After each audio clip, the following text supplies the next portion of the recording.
Back to my YouTube channel. I hope आप सब खैरियत से होंगे। तो मैं आज आया हूँ जोन डिलीवरी सर्विस पे। आज हमें यहाँ से मिलेगी बाइक बजाज पल्सर 150, क्योंकि हम न्यू राइडर हैं। तो न्यू राइडर के लिए पूरी वीडियो तो लाजिम पूरी वीडियो को ज़रूर देखें। और हमारी जो हायरिंग हुई तलबात में हुई है, तो न्यू राइडर जो होते हैं तो उनको काफ़ी ज़्यादा प्रॉब्लम क्रिएट होती है। कोई भी अगर हमारी बाइक का फ्यूज़ ख़राब हो जाता है, बाइक का सेल्फ नहीं चलता है, बाइक में पेट्रोल नहीं आता है, हमें ऑयल कितने पे चेंज कराना है, तो ये सारी बातें न्यू राइडर को जानना काफ़ी ज़्यादा ज़रूरी है। क्योंकि कभी कभी हमारी बाइक का फ्यूज़ भी ख़राब होता है, काफ़ी ज़्यादा न्यू राइडर को प्रॉब्लम क्रिएट हो जाती है। तो वीडियो का एंड तक ज़रूर देखें। तो चलते हैं अपनी बाइक के पास बजाज पल्सर 150। तो मैं आपको दिखाता हूँ कैसे सही करता हूँ। तो ये हमें बाइक मिल चुकी है बजाज पल्सर 150 2024 मॉडल है, जो हमारी हायरिंग हुई तलबात में। ये जैसे मैंने आपको बोला, जो हमारी वीडियो पूरी न्यू राइडर के ऊपर है, न्यू राइडर के समथिंग 21 चीज़ के ऊपर। तो जो छोटे छोटे स्मॉल से हमारे इशू आते हैं, ये बैटरी का आता है, फ्यूज़ का आता है, ये पेट्रोल का इशू आता है, पेट्रोल किधर को ऑन करना है। समटाइम हमें नहीं पता होता है इस चीज़ के बारे में, क्योंकि कुछ राइडर हमारे बिल्कुल नहीं होते, तो उन्हें कुछ भी नहीं पता होता। तो हमारी वीडियो पूरी उसी के ऊपर है, बाइक के छोटे छोटे टिप्स के ऊपर। तो वीडियो को एंड तक ज़रूर देखें। समय पहले जब हमें बाइक मिले, तो अभी मैं इस टाइम खड़ा हूँ जोन डिलीवरी सर्विस पे। और हम इसकी बात करें तो भाई साहब, zone delivery service is good company. और अगर इसकी मेंटेनेंस की बात करें तो आई थिंक मुझे नहीं लगता दुबई में इससे ज़्यादा हाई मेंटेनेंस किसी कंपनी का हो। जो मेंटेनेंस होता है इसका काफ़ी ज़्यादा अच्छा मेंटेनेंस होता है। समय पहले हम इस बाइक के बारे में जानते हैं। तो हमारी बजाज पल्सर 150 ये गाड़ी जो 5 गियर में है। समय पहले इस गाड़ी का जो गियर पड़ता है वो आगे को पड़ता है, बाकी जो 4 गियर हैं वो पीछे को पड़ते हैं। तो जो इसका फर्स्ट है, इसका गियर शिफ्टिंग ऐसे होती है। लेकिन हम लोग क्या है, कभी कभी हम लोग काफ़ी मतलब जैसे अदर कंट्री से होते हैं तो गियर शिफ्टिंग में काफ़ी ज़्यादा इशू आता है। लेकिन इसका जो पहला गियर है वो आगे पड़ता है, बाकी 4 गियर पीछे पड़ते हैं। तो अब इसकी बात करते हैं ऑयल चेंज की। हम लोग जो जोन डिलीवरी ऑयल चेंज करता है वो करता है 2000 किलोमीटर पे। और चलिए मैं आपको इसका स्टिकर भी दिखाता हूँ। तो जैसे आप इसकी रेटिंग देख रहे हैं, ये 22,000 किलोमीटर में गाड़ी चली मिली है। हमें 24,000 पे गाड़ी का ऑयल चेंज कराना है। 2000 किलोमीटर पे हमें इस बाइक का ऑयल चेंज कराना है। 2000 से ऊपर हमें बिल्कुल भी नहीं करना है। तो 2000 से ऊपर कर देंगे तो काफ़ी ज़्यादा प्रॉब्लम क्रिएट हो जाएगी। क्यों, हमारी अपनी बाइक को हमें बिल्कुल अच्छे से रखना है, बाइक को ख़राब नहीं करना है। क्यों, हम इसी बाइक पे काम करना है। अगर हमारी बाइक ख़राब हो जाएगी तो हमारी शिफ्ट भी ख़राब हो जाएगी और हमारी परफॉर्मेंस पे काफ़ी ज़्यादा फ़र्क पड़ेगा। तो पहली चीज़ हमें गाड़ी का ऑयल 2000 पे चेंज कराना है। और दूसरी चीज़ क्या है, जो हमारी बाइक का फ्यूज़ ख़राब हो जाता है तो फ्यूज़ कैसे चेंज करना है मैं आपको ये बता देता हूँ। जो इसका जो लेफ्ट हैंड साइड वाला जो बैटरी कवर है, या बैटरी कवर देख रहे हैं लेफ्ट साइड वाला, हमें बैटरी कवर ओपन करना है। ओपन करने के बाद इस बाइक का फ्यूज़ मैं आपको बताता हूँ फ्यूज़ कैसे चेंज करते हैं। तो चले, तो मैं इसका लेफ्ट हैंड वाला कवर ओपन करता हूँ। तो मैंने ये कवर ओपन करा। ओपन करने के बाद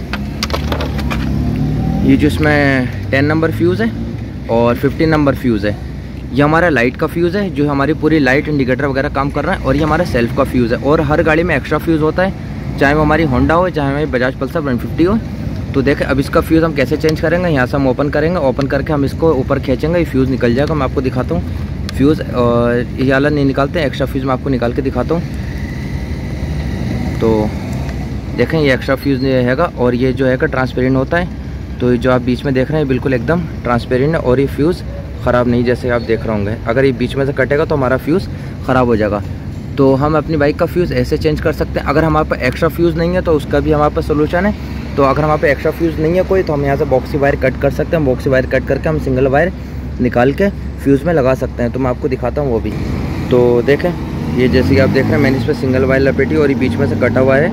और हम इसको काफ़ी ईजी सिंगल वायर लपेट के और अपनी वर्कशॉप में आ सकते हैं इसको फॉल्ट को दूर कराने के लिए। अगर ज़्यादा फ्यूज़ उड़ रहा है तो हमें बॉक्सी लाइट बिल्कुल बंद कर देना है, और हमें मोबाइल चार्जर बंद कर देना है। लेकिन हाँ, फर्स्ट टाइम हमें एक्स्ट्रा फ्यूज़ लगा के गाड़ी चला के चेक करना है। तो दूसरी टिप ये हो गई है। और जो हमारी तीसरी है, कभी कभी हमारी बाइक की चौक लग जाती है और हमें नहीं पता चल पाता, और काफ़ी ज़्यादा हमारी बाइक की रेस हाई हो जाती है। तो इसकी चौक जो है हम इधर को खींचेंगे तो हमारी बाइक की चौक लग जाएगी, और इसको अंदर पुश करेंगे, चौक हट जाएगी। तो चौक का क्या काम होता है, जो हमारी बाइक में फ्यूल नहीं होता है तो हमारी बाइक की चौक काम आती है। अगर हमारी बाइक में टंकी में फ्यूल होता है, हमारी बाइक की चौक नहीं वर्किंग करती है। और जो हमारा जो तीसरा है वो हमारा फ्यूल के ऊपर है, हमें फ्यूल किधर रखना है। तो अगर हमारी बाइक का टैंक फुल है तो हम इधर को रखेंगे मेन में। अगर हमारी बाइक में 1 लीटर से 3 लीटर पेट्रोल है, हमें रखेंगे रिजर्व में। रिजर्व में क्यों रखेंगे, अगर हमारी बाइक में पेट्रोल कम होगा तो मेन में पेट्रोल नहीं आएगा, हमारी बाइक बंद हो जाएगी। जब हम बाइक में टंकी फुल होगी तो हम मेन में रिजर्व में, अगर जो मेन रिजर्व का इतना ज़्यादा रोल नहीं होता क्योंकि बट एवरेज के लिए होता है, तो हम इसको मेन में रखें कि हमारी बाइक का फ्यूल फुल हैगा। तो हमारी बाइक का 14 लीटर का फ्यूल टैंक है। तो ये हमारा मेन है। अगर हमारी बाइक में 3 लीटर पेट्रोल है तो हमें फ्यूल को जो है नीचे इसकी नोज़िल नहीं करना, नोज़िल हमें ऊपर करना। जब हम बाइक का फ्यूल टैंक फुल करा लें तो फिर हमें नीचे कर देना चाहिए, और हम बीच में इधर स्टॉप कर देंगे। तो अब तीसरी चीज़ क्या है, कभी कभी यहाँ से एक्सीलेटर की वायर जो यहाँ से फंस जाती है, ऊपर से निकलने के बाद ये जैसे आप देख रहे हैं, ये ऊपर से कभी कभी निकल जाती है और इधर को आन के फंस जाती है। अगर कभी कभी हमारी बाइक का एक्सीलेटर काफ़ी ज़्यादा हाई हो जाए तो हम यहाँ से भी चेक कर सकते हैं। और कभी कभी सम टाइम होता है हमारी बाइक का रेस काफ़ी कम होती है तो हम यहाँ से भी रेस एडजस्ट कर सकते हैं। तो ये हो गया आपका फ्यूज़ का और एवरेज का।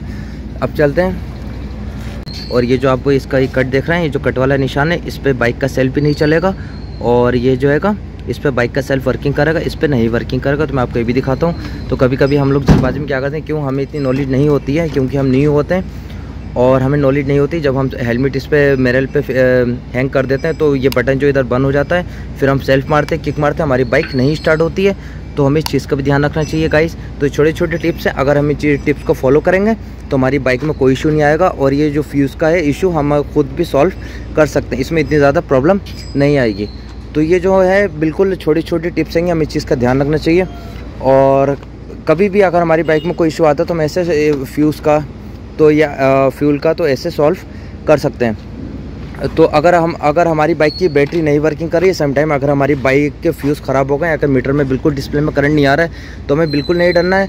तो समय पहले क्या करना है, अगर हम फ्यूज़ चेक करना, अगर वो नहीं होता है तो फिर हमें अपनी बाइक की किक मारना चाहिए। और किक हमें ज़ोर से मारना चाहिए। ये बजाज पल्सर जो 150 है 4 से 5 किक में स्टार्ट होती है, एक किक में नहीं स्टार्ट होती। हम समटाइम क्या करते हैं, एक किक मारते हैं, उसके बाद बाइक को छोड़ देते हैं और बाइक हम सोचते हैं बाइक हमारी ख़राब हो चुकी है, बाइक नहीं स्टार्ट होगी। लेकिन हम अपनी बाइक की 4 से 5 बार किक एक बार मार के चेक करना चाहिए। तो हम देखें, मैंने अभी किक मारा हूँ, गाड़ी नहीं स्टार्ट हो रही है, तो अब मैं इसको ज़ोर से किक मारूंगा तो हमारी बाइक स्टार्ट हो जाएगी। तो हमें ऐसे भी करके चेक करना चाहिए। और तीसरी बात क्या, कभी कभी हमारी बाइक ओवर हो जाती है। ओवर क्या होती है मैं आपको ओवर ही बता देता हूँ। तो हमारे जो कार्बोरेटर है यहाँ से फ्यूल गिरता है और फिर हम काफ़ी ज़्यादा घबरा जाते हैं। हमें घबराना नहीं है, हम समय पहले अपनी गाड़ी का फ्यूल यहाँ से बंद करना है। फ्यूल बंद करके हमें थोड़ा सा वेट करेंगे, या अपनी बोतल से, पानी की बोतल हम किसी चीज़ से हल्के हल्के इस पर से पुश करेंगे।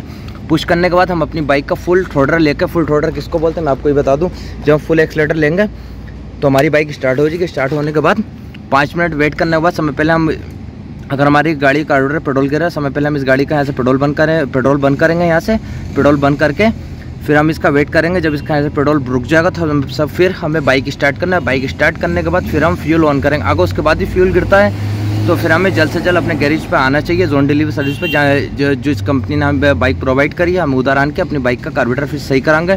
फिर हमें उस गैरेज तक आना कैसे है, तो अगर कंटिन्यू पेट्रोल गिर रहा है तो हम बाइक को स्टार्ट करेंगे। बाइक को स्टार्ट करके थोड़ी दूर जाएंगे, थोड़ी दूर जाने के बाद फिर गाड़ी हमारी झटका मारेगी तो हम पेट्रोल यहाँ से ऑन करेंगे। फिर ऑन करने के बाद 2 सेकंड बाद फिर हम फ्यूल बंद कर देंगे। अगर हमारी गाड़ी का फ्यूल अगर गिरना बंद हो गया तो हम फ्यूल कंटिन्यू ऑन करके अपने गैरेज पर आएँ और बाइक को रिपेयर कराएँ। ओके गाइस, तो ये छोटी छोटी टिप्स हैं। अगर इन टिप्स को फॉलो करेंगे तो कभी हमारी बाइक में इशू नहीं आएगा। हम छोटी छोटी टिप्स को फॉलो करके हम अपनी बाइक को कुछ भी थोड़े से मेंटेनेंस कर सकते हैं। तो ये हमारा जोन डिलीवरी सर्विस है जिधर पूरी वर्कशॉप है, और ये हमारे जो बाइक का मेंटेनेंस होता है इसी जगह पर होता है। और ये हमारी बजाज पल्सर 150 है जो हमें जोन डिलीवरी सर्विस ने प्रोवाइड करी है डिलीवरी के लिए।